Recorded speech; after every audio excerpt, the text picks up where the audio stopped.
is The Edgy Perspective. Hey guys, I'm Dan Waldschmidt. As you know, this is a show all about how ordinary people can transform their lives and achieve outrageous results in business. I was going to say math. I guess if your goal is great math, then we want you to be awesome at that too. A business, family, community, home, wherever you want to be awesome, we're going to talk about it. Talk about hard-hitting topics, tough love in your face. If you're willing to bleed, sweat, fight, cry, do it all over again tomorrow, then this is what the show is all about. Welcome, welcome. And for us, I'm excited to be back. I've taken, I think, 2 weeks off, been busy, been traveling. And so today we came with like both guns loaded. We want to talk about this really hot topic, and some of you already pushed back at me and are angry before we even saw this right now about this idea of how to win while playing politics, okay? As I just mentioned, I wrote an article probably 2 weeks ago called something like "Only Idiots Don't Play Politics." Now, I got to tell you, when I wrote an article, first off, I put idiots in the title, which made half people angry. The other half didn't like the idea that I talked about politics. Now, some people didn't even read the post. I could tell because they left comments in there like, I don't want to play politics. And the whole topic of the article was how to navigate around not having to play politics, or if you have to, how to win at doing it. So for those people who didn't read it, whatever, go read it or not, I don't care. What we talked about was this whole idea of the real world, the reality of your life and how people make decisions. Now, as you know, I wrote all about edgy conversations. The fourth section of Edgy Conversation was about this human factor, this human element. Now, you know, we often fault politicians because they come out and they make these statements. They're like, you should invest in me, give me money. And it's very robotic, like, we support this thing. And then on the other hand, you're thinking, are you a real person? You know, people make really harsh judgments about very complex issues about taxes, abortion, right, immigration. Now, we're not going to get into any of those because then you're all going to hate me. But those are really complex discussions. How many times have you heard somebody say to you, like, this is a hard subject. There's a lot of gray here. You often hear somebody come out very robotic-like and say, this is the right answer. Anyone who disagrees with me is wrong. And we kind of have this feeling in the pit of our stomach that it's just icky and nasty, and we want to be as far away from that as possible. Now, truly successful politicians, people who do this well, make us feel comfortable. When my father was serving in the Pentagon, when Bill Clinton was president, he used to say, when you met Bill Clinton, he was a guy, when he shook your hand, it felt like it was just you and him, right? He was the only one in the room. His attention was focused on you. He wasn't like me, wherever my phone is, multitasking, sending tweets, doing all this crazy. It was just, it felt like you were the only person. It was a human element to this. So what we're really talking about when we talk about politics is not how you can be a jerk, not how you can play games and do less work, how you can be passive aggressive and master the art of being a moron, right, in the corporate landscape. We're not talking about that. What we're talking about is this element of acting and sounding, behaving like a human being. Often we have elections apparently coming up, you know. Days ago, we had Ted Cruz announce he's running for president. We've got Hillary Clinton, who we know is going to run for president whenever she decides to announce it, right?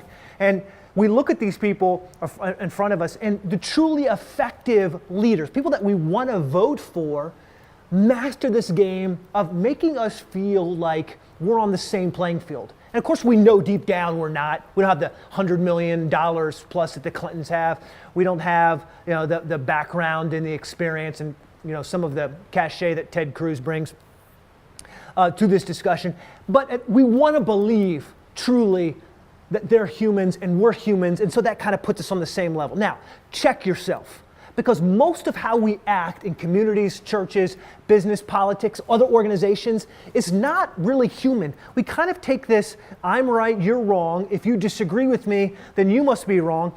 We protect our own pet issues, and yet we don't often notice in others the fact that they're behaving the same way we do. I often say when I'm on stage speaking to audiences around the world, that the same irrational behavior that we find inexcusable in others is the default wiring for how we make our very own decisions.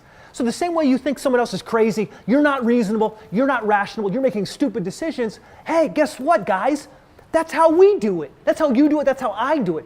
And so part of this beginning, by the way, in the second segment, we're going to talk about some really quality, actionable steps. Got a whole list of them here that you can take in order to play this game better. But before we even get into that, I just want to set the stage that this matters because you're human. Whether you're in sales, whether you're in marketing, whether you're in corporate leadership, whether you're in accounting, whatever you're doing, you're going to engage with other humans. You're going to need other humans to rally behind you, whether it's at work, whether it's just a community cause, or whether it's you with your favorite hobby cheering for your favorite team somewhere. See, I'm all frothed up now. You got me worked up about this whole idea of politics. No matter what you're doing, no matter what your task is, you're going to need other humans. So that's what we're talking about, okay? So if you're not acting like a human, if you're judging someone else by a different standard than you judge yourself, then you need to not wonder anymore while no one wants to be around you. You need to stop wondering while people are avoiding you and saying, we're gonna kind of go a different direction. We don't want to be around this person. You're probably somebody, you're not playing politics. You're just being stupid. So hang with me. When we come back, we're going to talk about a dozen things, maybe a few less, where I want to share with you what I share with big billion-dollar businesses on how to navigate different opinions, different humans, different smart people who believe strongly about things. What do you do when you disagree? What do you do when you think someone else is wrong? When we come back, I just want to run through a few of those things, and I think when you leave, you're going to feel refreshed that I've got 2 or 3 or 5 or 10 ways to win at the game of politics. Hang with us. We'll be right back. When you look at the lives of Olympic champions, brilliant scientists, and world-changing business leaders, you'll notice that they do things differently than everyone else around them. They surround themselves with tools to help them be more effective. It's not just a t-shirt, a workbook, a wristband, or any of our other lifestyle products. It's about living a life of maximum impact. It's about reminding yourself that you live by a different set of rules. Your mission isn't to be ordinary. You're called to be a winner, a champion, a warrior against mediocrity. If you don't plan to be a champion, you'll end up disappointed, losing like everyone else. We won't let that happen. If you want to win, we've got your back.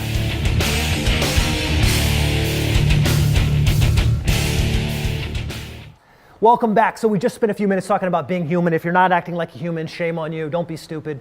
Fix it, right? Act like a human being. And this goes into all of your relationships. Now, if you're thinking, Dan, I get it, I'm acting human, or at least I'm trying to, give me some real brass tacks as a leader, as a person who operates in the world where politics matter. Now, as I told you, I work in 13 countries across the world with big billion-dollar leaders, presidents, CEOs, senior vice presidents, EVPs of big companies, and they have to make hard decisions, right? They have to do things sometimes that mean someone gets fired, or there's an organizational shift and someone who was the boss is now over here, or this segment or this division is now inside this silo.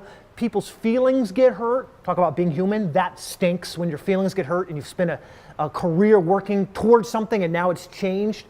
And so people often revert back into this game of playing politics. And so here are a couple suggestions on how to navigate this world of politics, but doing it to win, like if you want to win, right? So that's what we're talking about. Number one, it's okay to point the finger at someone else as long as you're honest when it comes to pointing the finger back at yourself. I often hear people say, no one's at fault. No one did this wrong. There's 18 people in a meeting. No one did anything wrong. Like no one's accountable because if they didn't do wrong, then they can't point the finger and say, I did something wrong. So we just stop pointing the fingers at anybody. And of course, the big problem there is that we don't get anything done. So it's okay to say, hey, Matt, you screwed up. You said you were going to have this by tomorrow. You didn't have it, you know? I'm yelling at Matt about my show notes. I just was yelling. You missed it, but I was yelling at him about it, right? I need this. You didn't get it to me. What's happening, right? But the same way that I call him out, I have to be ready and prepared to be called out myself. And it's okay to say to someone, you didn't meet the mark. Next time you need to meet the mark. That's okay. But just be ready when you don't meet the mark and someone calls you out. Now it's your time to improve. Number two, someone else acting inappropriately isn't a valid argument for why you shouldn't get in trouble when you do the same thing. I'll often hear in executive relationships, they'll say, well, that person does that. You know, what's also funny is I'll also hear that from my 3-year-old. Well, not really my 3-year-old. My 7-year-old son and my 10-year-old son will often say that to me. The same thing I hear from these big billion-dollar business leaders, which is like, well, this person didn't get rewarded when they did it, or this person did, and I don't understand why. Okay, stop. Just